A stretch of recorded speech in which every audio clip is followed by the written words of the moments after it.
Hey everybody, I'm Suzanne Shirley, Emerald Ambassador with Plexus, and I am so excited to be here with all of you guys tonight.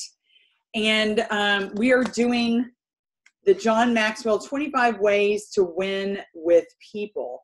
And we are tonight on chapters 5 through 8, eye-opening. If you joined us and this is your first time, welcome. I'm so glad you're here with us live.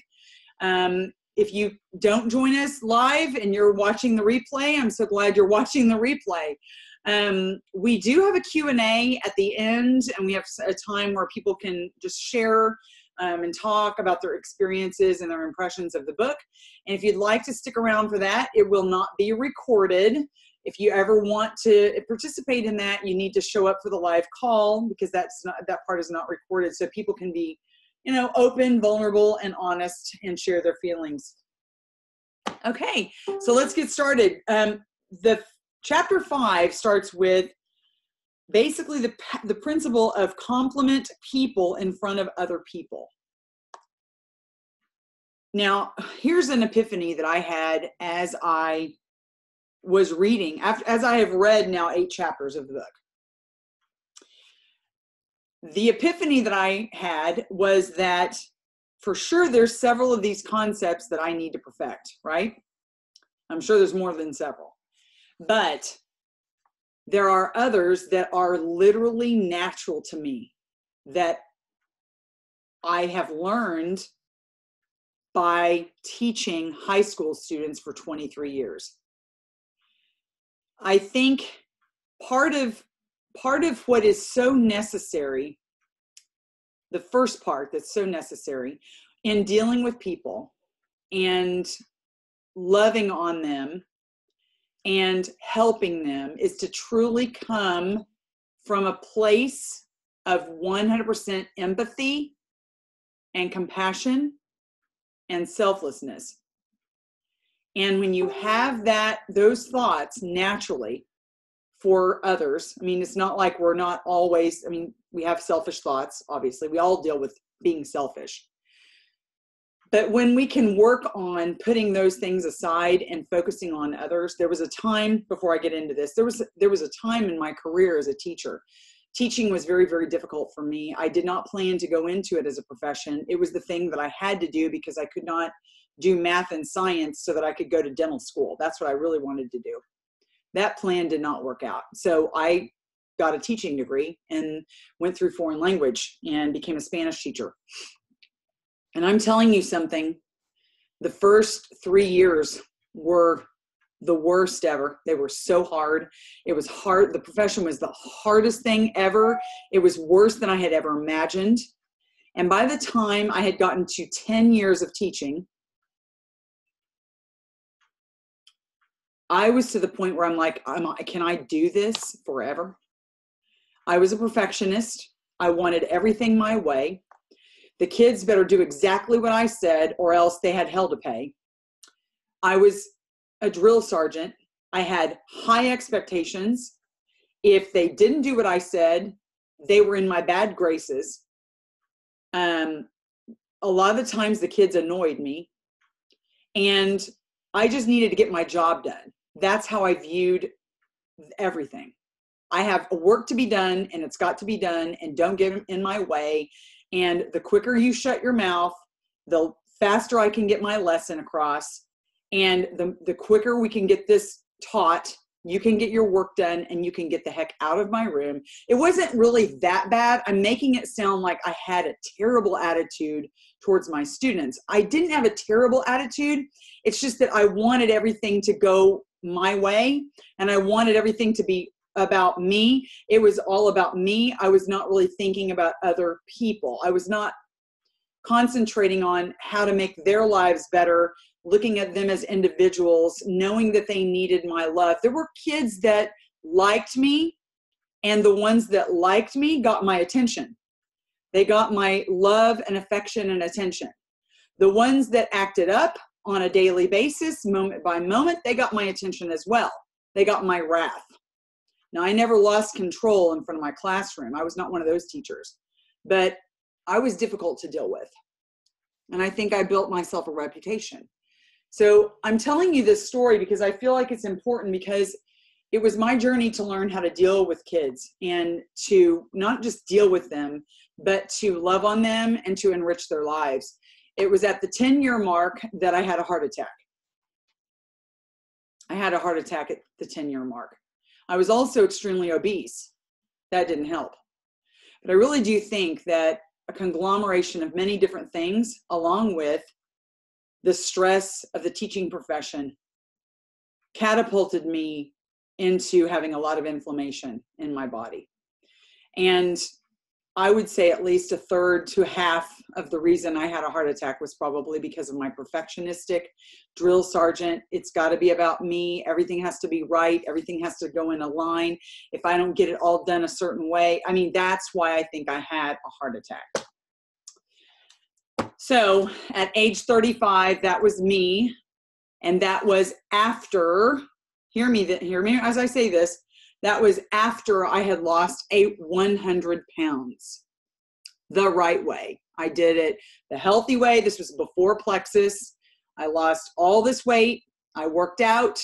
I did a really reasonable diet. It was pretty intense, but I lost that weight in about 9 months. Then I had a heart attack 3 months later after I was in maintenance. Kid you not. So that just goes to show you that health is not weight loss. You can lose weight, but you can be extremely unhealthy on the inside. I'm glad that weight was off when that heart attack happened. Otherwise, I could have been in a worse situation. I was working out, I was running.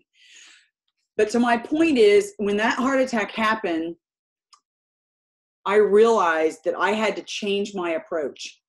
I knew that drastically some things were going to have to change.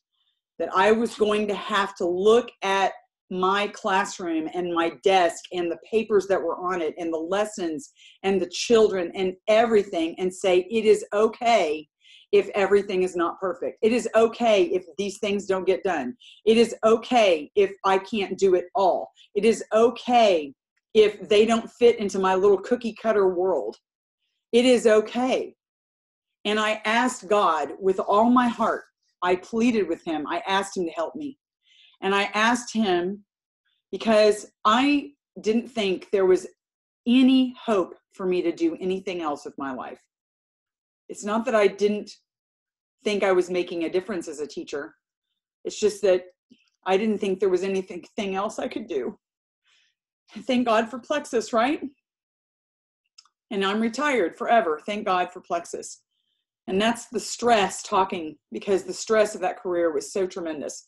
But the point that I'm making tonight is to tell you that it was that pivotal occasion and that huge thing that happened to me that made me change my heart and made me start to look at children, each one of them, even the hateful ones, even the ones that did not like me, that probably had my face on a dartboard at home throwing darts at it. I looked at each one of them and I tried to find a way that I could love them, even if they didn't love me. And God gave me the grace to do it. And it was not easy. And I crashed and burned 1,000 trillion times. But I am telling you something. Finally, for the first time ever, my career became rewarding. My career made me feel like I had been called to it. My career finally made me feel like what I was doing mattered.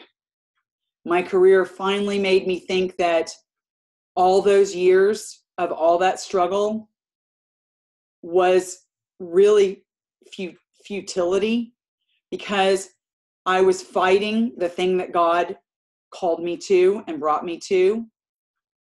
And it was as if I could look back with the hands of providence that were over my life with God, and how he pulled me into that career, because those are my talents and my gifts. Even though I didn't want to do what he brought me to, I realized that he had equipped me with everything I needed to be a masterful teacher. And it's not because of the subject that I taught. It was because of the heart that I had for every single one of those kids. And I remember sometimes I would stand in front of the classroom while they were taking a quiz or a test or something, and it was quiet. And I would look out over those faces that were down on their desk and they were working. And I felt like a parent that loved her children, each one of them individually. And those were some of the times where I prayed drastically for each one of them. So I don't know why I told you that story. It's just that the remaining 13 years of my career were so rewarding. I'm not saying that it wasn't the hardest career ever, okay? It's why I got out of it. It's why Plexus bailed me out, right? But it was a called profession. God brought me to it, and he made me who I am in the fire of those relationships, and he took me through the fire so that I could learn to be patient, to learn to be kind, learn to be selfless, learn to be empathetic, compassionate, learn to love other people and not just put myself in front of everyone. So with that said, this skill in chapter 5, I'm sorry that I took 15 minutes to tell that story, but I feel like that's how I learned. And I didn't realize I was learning those skills, but those skills were being taught to me by all the experiences that I had in that classroom with the parents that tested my every bit of patience, with every kid that tested me. I learned how to compliment kids and mean it and feel really good at what I was saying with them. I saw potential in them that they did not see in themselves. And it was easy for me to point it out. It was easy for me to identify it. And I was not quiet about it. I made sure that they knew this is what I saw in them. And I vocalized it. And I made sure that I said it in front of other kids in the classroom. And the light on their faces could light a Christmas tree. And I'm telling you something, the kind of work that they would do after they saw my belief in them, that I believed in their potential and that they had the capability and the talent to do something. If I knew that they had won a basketball game the night before, I made sure that I acknowledged it and congratulated them in front of everyone. If whatever it was, I made sure I noticed their haircut. Oh, you got a new haircut. Oh, I love that new shirt. You guys must have gone shopping recently. Oh, look at Jake's new shoes. I love those shoes. Where did you get them? You know, the kids, sometimes they didn't even look at me when I talked to them because they were in their own world. They're teenagers. But they noticed that I noticed them, even the ones that were obstinate. And I won them over. And the kind of work that they would put out once I validated them like that was unmatched. And if they didn't put the work out, at least they were all in my classroom. They were not absent mentally. They weren't checked out. They might not have worked hard, but they liked being in my classroom. They might not have enjoyed the subject, but they liked the atmosphere and they felt that they were appreciated and noticed and loved. So I'm telling you something, this skill right here, if you can learn how to compliment people in front of others and do it naturally and do it with your heart and make sure it's genuine, it will change. It will change that relationship. And one of the things that it will do the most is build a massive bond of trust. People will trust you.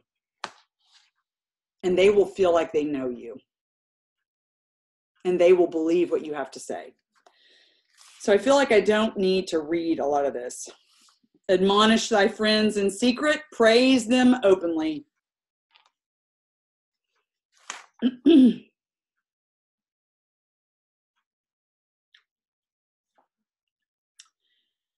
John Maxwell tells a story about a conference that he did called Searching for Eagles. And he got up on the stage and he talked about the 10 marks of an eagle. And they're listed right here on page 33. Eagles make things happen. They see and seize opportunities. They influence the opinions and actions of others, blah, blah, blah, blah, blah. And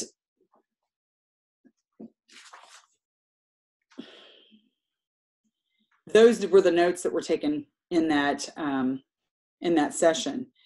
And what John Maxwell did from the stage is he looked out and he said, he was talking about his friend Charlie Wetzel.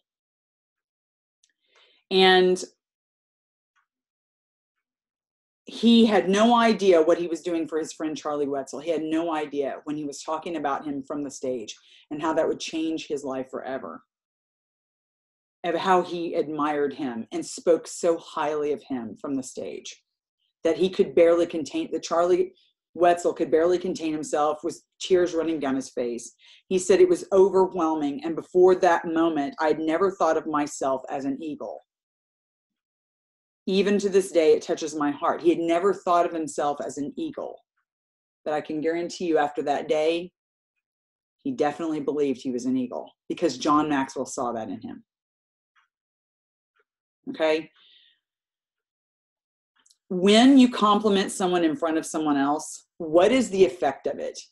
Okay, I just sort of gave you an overview, but here's what the book says.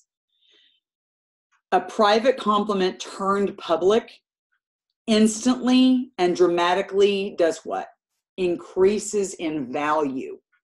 See, when you say a compliment to that person and no one else can hear it but that person, it's not that it's not powerful, it is, right? But when you say it in front of others, you're edifying them in front of other people. And what it does is it increases the value of that compliment 10 times the value that it was before. People want to feel like they're worthwhile, like they mean something. It's like they're wearing an invisible sign that says, make me feel important. Every child that walked in my classroom had that invisible sign on. Notice me. Nobody gives me compliments at home. Ask me how my day was. Nobody has time to ask me how my day was at home.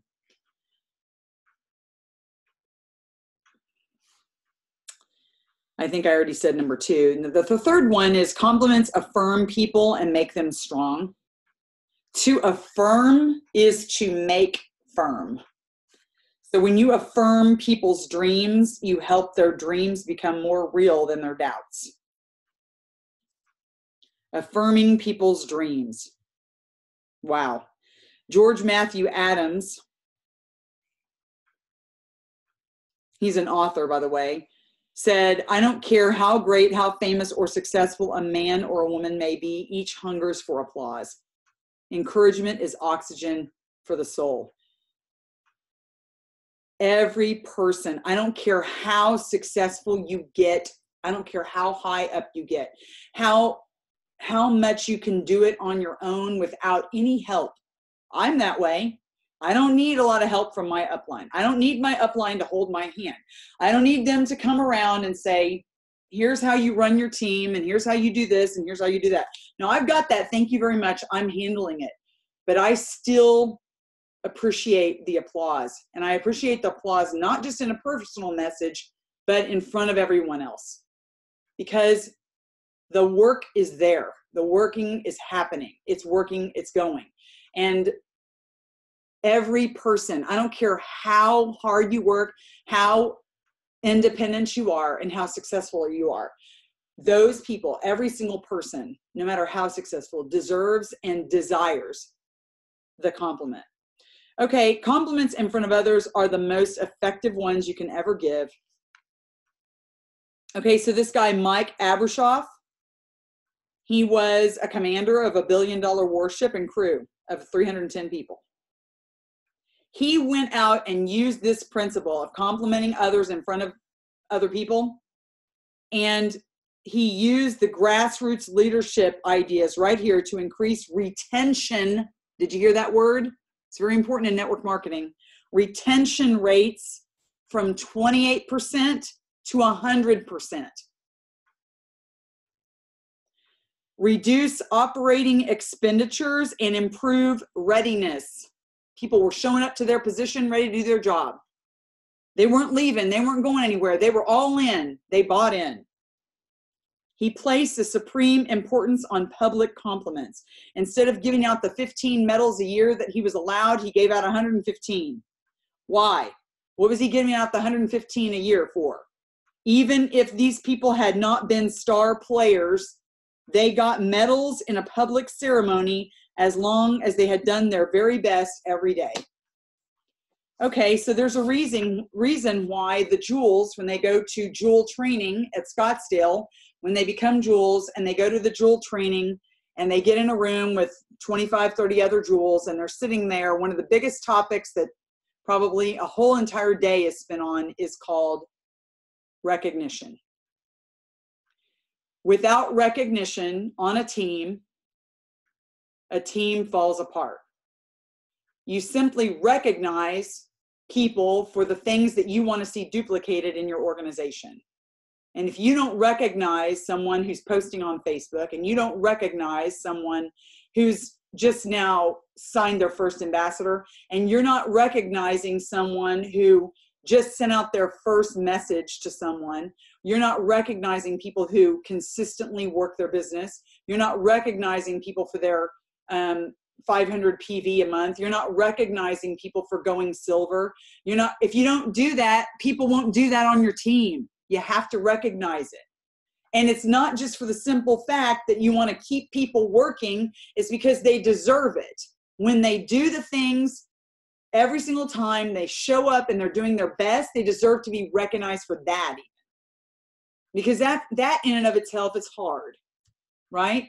We all find that procrastination is at the root of our soul. Doesn't matter who you are. So recognize the people for doing their best and watch how your team changes their attitude. Watch the culture of your team change to one of positivity, of feeling as if they can conquer anything. I'm telling you something, recognition is huge, and that is complimenting someone in front of others at its core. Okay, you can find opportunities to compliment others if you just go and look for them. Okay, they're out there. Give others a reputation to uphold. When you have high expectations and you set that bar high and you instill in the person that you're talking to the knowledge and belief that they can accomplish those goals, they will accomplish those goals. As a teacher, if I were to say, this is pretty difficult, this is going to be hard, I don't know if any of you guys can handle it, nobody would do it. Nobody might even try. But if I say, this is hard, this is really hard, but I'm going to teach this to you, and I'm going to show you that there are some ways that you can go about it where you can figure this out and you can do it. Will you trust me? Will you believe in me? I tell you what, let's do it together. And do you know what? You're going to get every kid to buy in, and they're going to do it with you.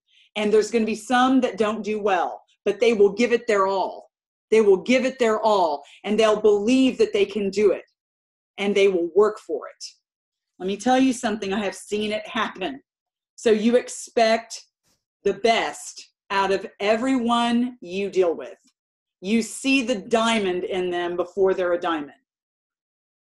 I talk to people all the time on the phone, in coaching sessions, mentorship, whatever it is I'm doing with someone. And if I see the qualities and the characteristics of a diamond in them, they persevere, they don't give up, they don't let life get in the way, they don't let somebody being in the hospital or the car breaking down or somebody losing their job to say, that's it, I give up, I can't do this thing. And they keep going, and they don't give any excuse. They're not here today and gone tomorrow and come back 6 months later. They just keep going. I say, guess what? That's what diamonds do. You're a potential future diamond. It's just a matter of time. You keep doing those things and you will be one. I do not doubt it, because those are the virtues and the characteristics of a diamond. Period. End of story. the ones that never give up, the ones that always dig in, the ones that work on themselves, the ones that show up to meetings, the ones that never quit. They do at least something every day for their business to push the needle forward. They don't make excuses. They stay positive. They fight off negativity. They protect their mental state. All of that is diamond. And you don't have to have the rank or the points to say that. You have that potential inside of you. You are that already, and that's how you become it. And if you can't see that in your people, then they will not become it. You have to identify that in your people and already see them where they can be. So Winston Churchill, he talks about that. In 1940, they had the defeat of the Battle of Dunkirk, where all those soldiers were killed. They were stranded in this part, I think it was, correct me if I'm wrong, a part of France.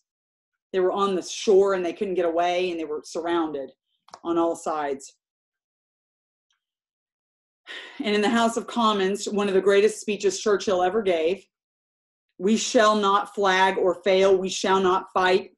And we shall fight in France. We shall fight on the seas and the oceans. We shall fight with growing confidence and growing strength in the air. We shall defend our island, whatever the cost may be. We shall fight on the beaches. We shall fight on the landing grounds. We shall fight in the fields or in the streets. We shall fight on the hills, and we shall never surrender." And the next statement he said, victory, victory at all costs, victory. We must be victorious. And that is the truth. In other words, he said, I don't care how hard it is. I don't care how defeated we are. We are going to win, period. And that's where his standard was. And they lived up to it, and they believed in him because he set the standard. And they, thank God, the United States joined him. They needed our help, but they would have died. They would have gone down in flames before they gave up the British Empire. So I think that was an incredible speech. It's very, very well known. When you give somebody a reputation to uphold, something good to shoot for, it's so important because people will go farther than they ever thought that they could when somebody they respect tells them that they can do it. They will work harder than they ever would before if they hear somebody that they respect tell them, you can do this. I believe in you. You can do it. So have a high opinion of people.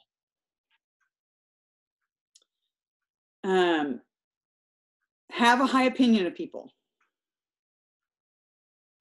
Why not help people instead of pushing them down?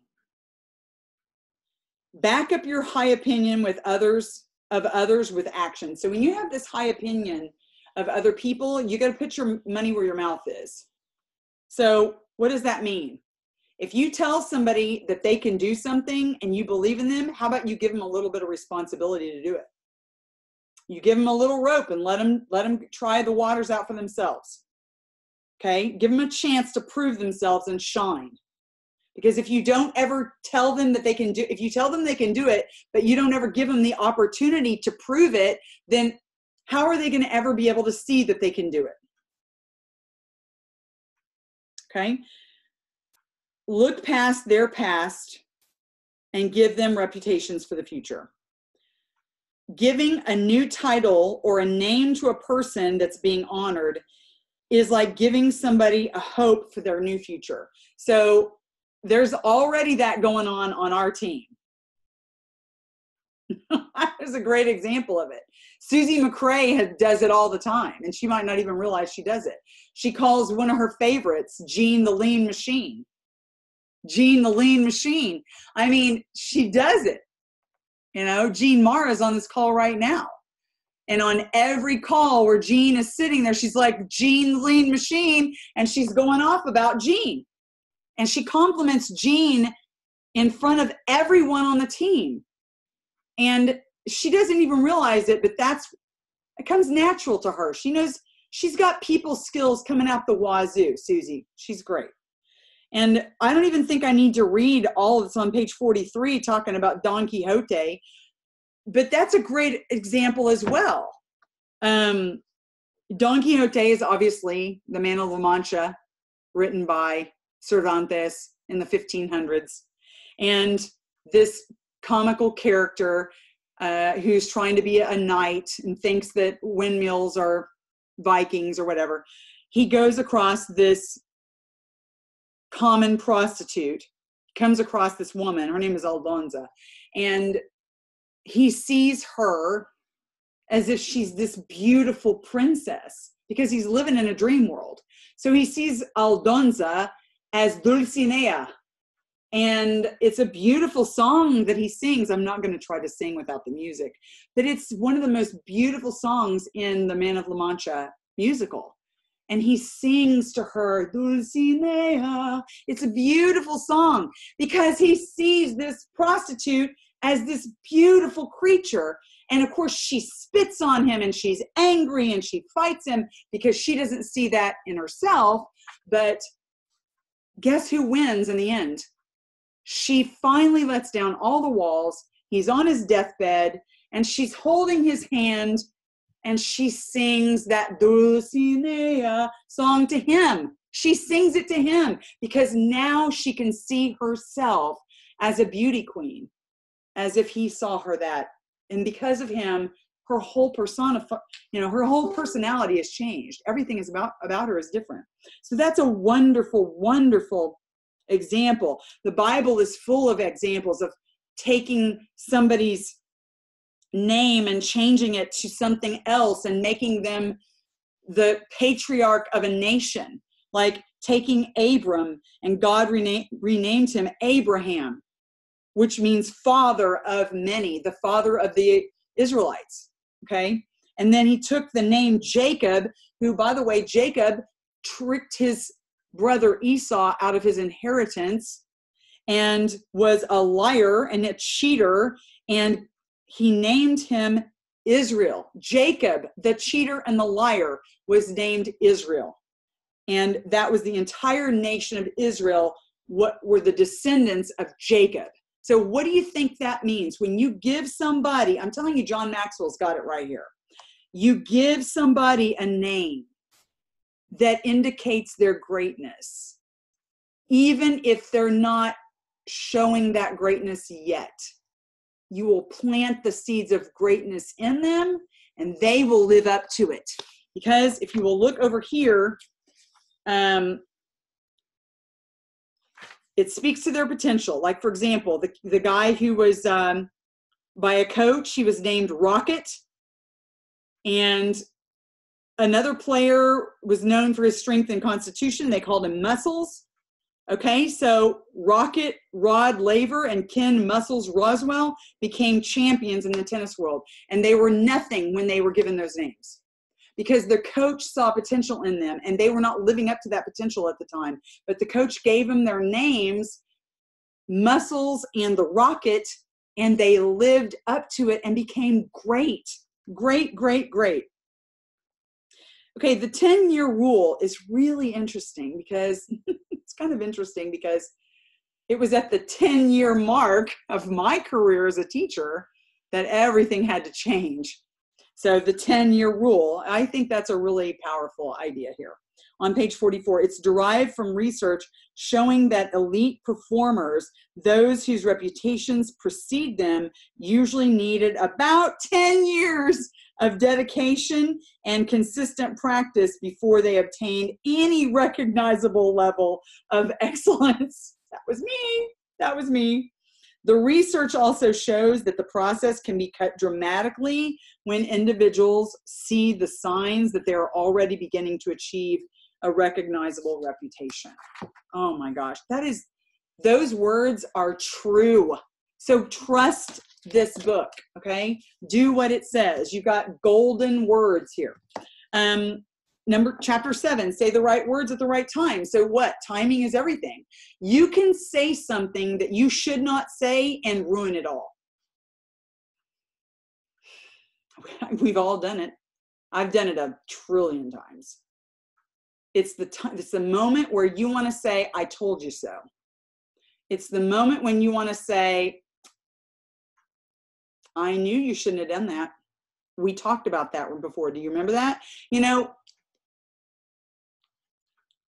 pointing out someone's situation, saying the wrong thing at the wrong time can ruin all the potential of a person. You've got to take the context of the situation and take everything into consideration before you open your mouth. And sometimes the best thing you can do is keep it shut. Just don't say anything. And for people like me who like to talk and always have an opinion about everything, and it's very difficult for me to keep it to myself, you've got to learn to have that filter, you know, have that filter right in front of your mouth, that don't let that come out if it's not the right thing to say, if it's not going to encourage someone, if it's not going to edify them, if it's only going to take them down, make them feel bad, make them feel wrong, then don't say it. It's better to not say it than to say it, because if you say it, you can't take it back. The words are out there. Talks about how when his really good friend Dan Ryland, his mom died. And so Margaret and John Maxwell, they got on a plane and they flew to where he was, and they walked in the front door, and they didn't even take off their coats. They walked right over to where he was and put their arms around him and said, "I love you." There was not anything else they could have said. What can you say except for to love someone? It was the right words at the right time. So if you will look at the bottom of page 47, the wrong words at the wrong time discourage people. The wrong words at the right time frustrate people. The right words at the wrong time confuse people, but the right words at the right time encourage people. So you got to be careful, and it's called social awareness. Some people have lower levels of social awareness than others.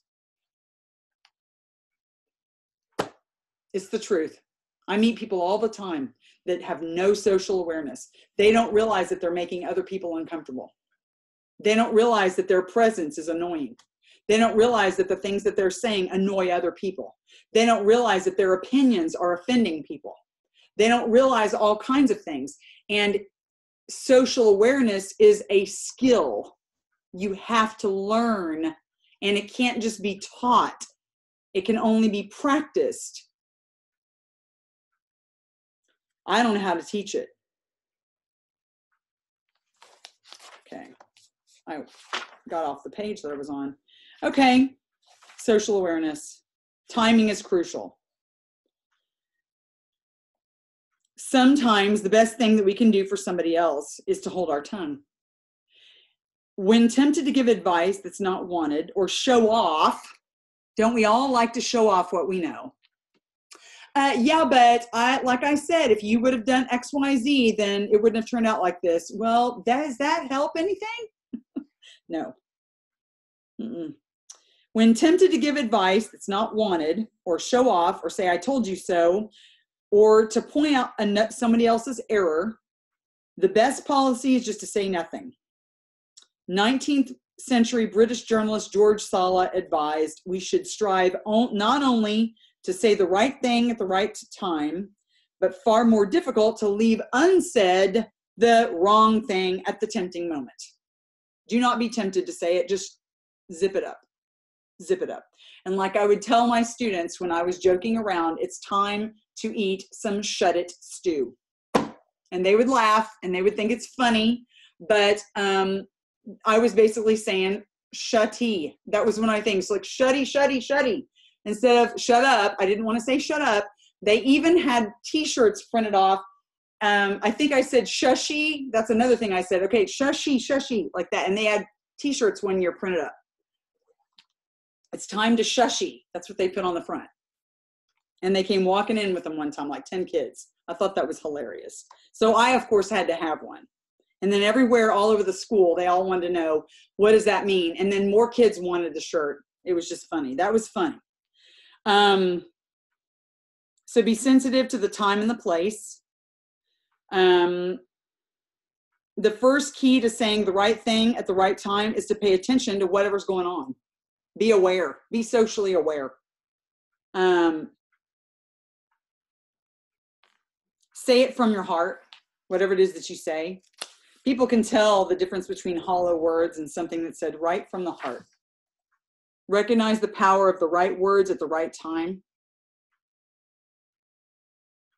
You know, painter Benjamin West, who evidently was this amazing painter, had made a huge mess when he was a child, just completely screwed up the whole living room, got paint everywhere. It was a complete disaster. His mom walked in.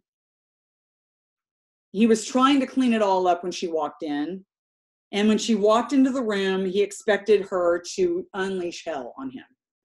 Instead, what she did completely surprised him. She picked up his painting, looked at it, and said, "My, what a beautiful painting of your sister," and gave him a kiss on the cheek and walked away. And with that kiss, he said, was when he became a real painter, because his mother believed in him. His mother saw beauty in what he had done and not the disaster of the living room. So look for opportunities. Look for opportunities. They're everywhere that you can compliment someone. Okay? One of the most important outcomes that can come from this is trust. Like I said before, trust. You're building trust. When you can offer something to a person at the point of his or her need, even, okay, so like if you're messaging somebody, okay, because we do this all the time. We're messaging people every day. I know I just sent out 50, no, I don't want to say cold messages, but connect messages where I just, Happy New Year. I've been thinking about you. How are you doing today? I'm wishing that 2019 is your best year ever. Some people will talk to me after that. Some people won't say a word. But the people that talk to me, I give them the opportunity to talk back and forth with me so I can build some trust with them. And if I can ever encourage them in anything going on in their lives, maybe they're going through a divorce and I can offer some support. Maybe they are having a sick moment. Maybe they're sick and they just need to be encouraged, or send a beautiful graphic that says, "Get well soon." I can't tell you enough what that does for someone. When you care for them and you just show them that you're caring for them and that you really sincerely are thinking about that. I have some graphics that are stored on my desktop that are ready to go. I have birthdays, thinking of you, get well soon, some encouragement ones. Keep your chin up. It's going to be a better day tomorrow. You know, I've got something there ready to go when I'm talking to somebody and I realize something's going on. They're conversing with me. After we've had a conversation, I send them a beautiful graphic.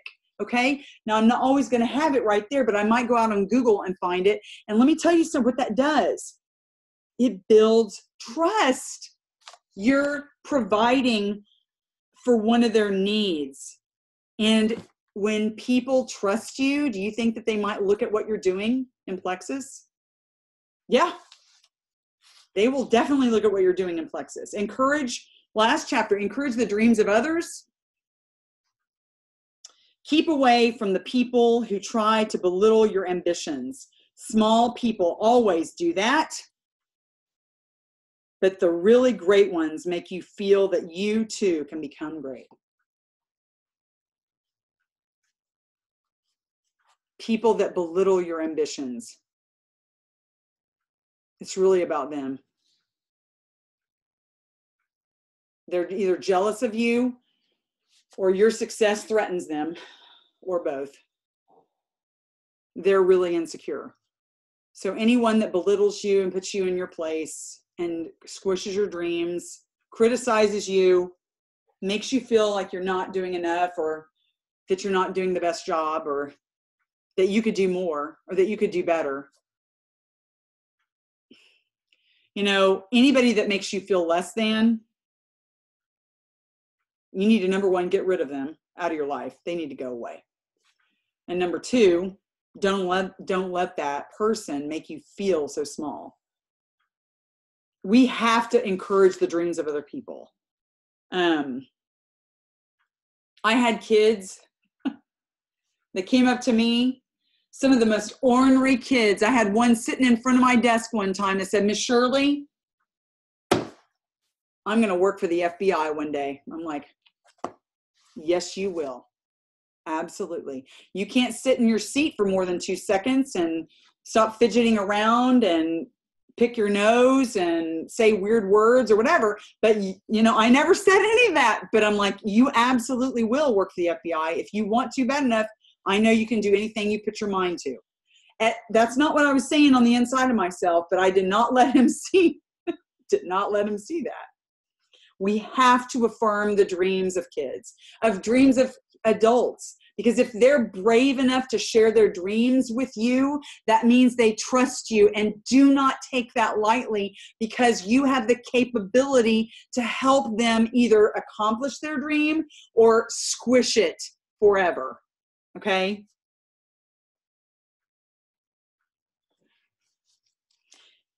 Here's something that I did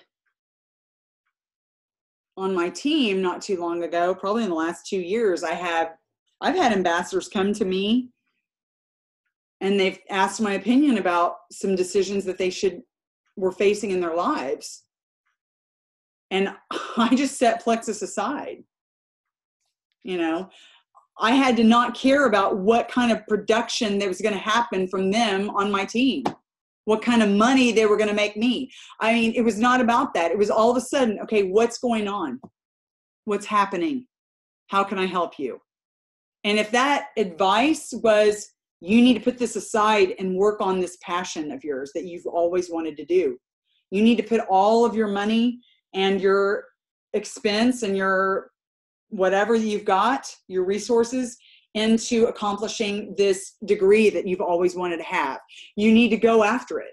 You know, there have been people that I have talked to that have trusted me enough to ask me my opinion, because I think they knew that I actually loved them and cared about them enough to where it didn't matter whether they stayed on my team and worked their business in Plexus. You know, you can always come back. It's always there for you. It's only $39.95 now a year. It doesn't cost a lot to build a business. If they want to make some extra money later, they can come back and make some extra money. So I think it's really, really important that you listen to people and you ask them, what is it that you want? And encourage them to go after it, even if it's not in Plexus. Because isn't it important that people live up to the calling in their life? And isn't Plexus just a vehicle to your calling? I mean, I don't look at Plexus and say it's my calling. It's a vehicle to my calling. It's a great privilege when people share their dreams with you. Take care of that person who is brave enough to share their dreams with you. Their dreams are very fragile. Don't allow yourself to become a dream killer. Become a dream releaser. Even if you think that that person's dream is far-fetched, it's no excuse for criticizing them, ever, ever. Let them go for it. Benjamin Franklin said that most people die from the neck up at the age of 25 because they stopped dreaming. Isn't that the truth? That's what I had done. I didn't think there was ever a way for me to get out of teaching. I thought that was the only thing I could ever do. I thought I was stuck. So, and that happened at 22, 23. Happened before then. Happened before I even got my degree. I didn't think I could do anything else. So don't squash people's dreams. When you encourage their dreams, in their pursuit of a dream, what you're doing is you're giving them a beautiful gift. Okay? How do you encourage someone's dreams? You ask them to share their dream with you. You affirm the person as well as the dream, not just the dream, but the person. Ask about the challenges that they must overcome to reach that dream. Offer to help them. Anything you can do to help. Revisit their dream with them on a consistent basis. You know, that's what a leader does. Why are you doing this? What's your why? Let's hear it. Why is it that you're doing this again? Remind them of why they're doing it, and they will work hard. Determine daily to become a dream booster, not a dream buster. And people will actually live up to their dreams when they have a chance to fulfill them. They will. when you come to the end of your life, wouldn't you love to be the person about whom others say, I succeeded because this person believed in me when nobody else did? I'll end it with this.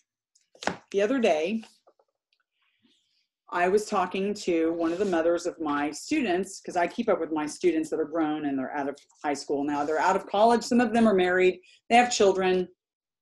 I have a girl that talked to me the other day. She's just gotten approved for her PhD program, and I'm just so biomechanical engineering, for crying out loud, at the University of Utah. But this particular kid is in law enforcement, and he's married and has 2 children. And I know he wants to work for the government someday. I know he wants to be like the drug enforcement agent, the DEA. He wants to do something big, like work for the CIA or something. He wants to be like high up. And so I've talked to him quite a bit, and I was talking to his mom out of the blue. I just wished her well. How was Christmas? How was this? How was that? And she said, oh, everything's great. I hope you're well. This, that, and the other. And then she closed her message. And when she said, I hope you're doing well, I assumed she wanted to hear maybe what I was doing. So when I messaged her back, oh, I'm so glad to hear you guys had a great Christmas. Yes, I am doing well. You know, recently this happened. I really enjoy working from home. It's such a blessing. I'm not stressed out anymore. I actually get to sleep and not have an alarm clock. And oh my gosh, I just can't tell you what a different life I live. We're just so blessed, and I'm so grateful to God. And I really am so happy to stay in contact with you. You guys are just some of my favorite people. The very next sentence that came back from her is, Suzanne, I'm not interested in Plexus. What? What? So I responded to her and I said, it's interesting. I thought we were having a conversation. You're the mother of one of my favorite students, and I just like to keep in contact with all of you guys because you're still my tribe, even though I'm not in a classroom traditionally. And I assumed that when you said you hope I'm doing well, that you might want to hear how I'm doing. And so naturally, I just shared it with you. And I swear I was not trying to offend you or recruit you into my company. It doesn't matter to me one iota if you ever do or don't. I just love my students and their parents. Oh, I'm so sorry. You see what I'm saying? What was the point? The point I was making? The point I was making is encourage someone's dreams. Encourage the dreams of others. I don't know how that story fit into the encourage the dreams of others. Oh, here it was. Here it is. Here it is. She said, and it took her about an hour to answer me. She had to look at my sentence. I'm sure she was shocked that she had gotten caught and I wasn't actually trying to recruit her. And she said, you know, if it were not for you, Aaron would not be bilingual. He's a master of the Spanish language because of you. And I said, do you know what? It was my pleasure. It was my pleasure to have your son in my class. He made my life 1,000 times better just by being in my life. And I am so grateful that I get to continue to know him as an adult. So don't squish the dreams of other people. Encourage them, because you never know what they're going to become. You never know what potential they could live up to. It's truly, truly, truly incredible when you give people the responsibility, you give them the expectations, and then you tell them and affirm them, give them a nickname, and just compliment them in front of other people. And those are the concepts that we just went over. And I think they're so powerful. And I think that if you can implement them and let those become natural in the way that you deal with people, and be very, very self-aware and understand the situation that you're in, and don't say the wrong thing, use the right timing and say the right thing at the right time, or don't say it at all. And you're going to be in the right spot. You're going to be hitting it out of the ballpark, and people will trust you, and people will want to join you on your mission for health and happiness.